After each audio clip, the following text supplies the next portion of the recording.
Retai politiką tenka pamatyti plačiame nuotaikų ir emocijų spektre, o galimybė išvysti jį įvairiapusį, nekasdienišką, nuoširdų, atvirą, mąslų, susirūpinusį suteikia objektyvas profesionalaus fotografo rankose.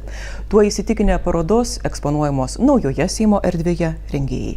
Šalia skubėjimo. Tai pavadinta paroda pirmuosiuose Seimo rūmuose prie Seimo pirmininko kabineto atvėrė 3 fotografės moterys – Olga Posaškova, Ilona Šilenkova ir Inesa Čekolis-Ščiočina.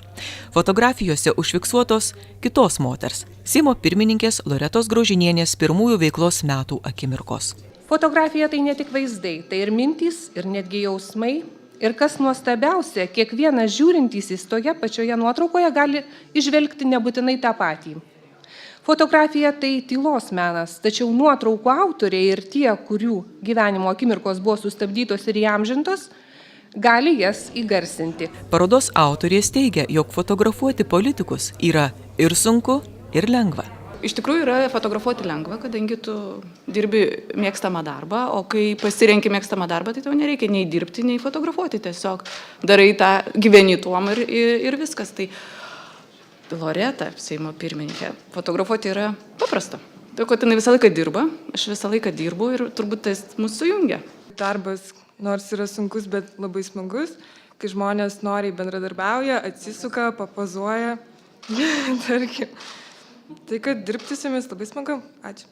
Anot Seimo pirmininkės Loretos Graužinienės, kurios gyvenimo, darbo akimirkos įamžintos 10 eksponuojamų fotografijų, kiekviena nuotrauka turi savo istoriją. Kiekviena yra žavi, kiekviena yra savita, kiekviena yra išgyventa ir tie prisiminimai ir kai dabar žiūri į jas, tai tikrai jie yra svarbus.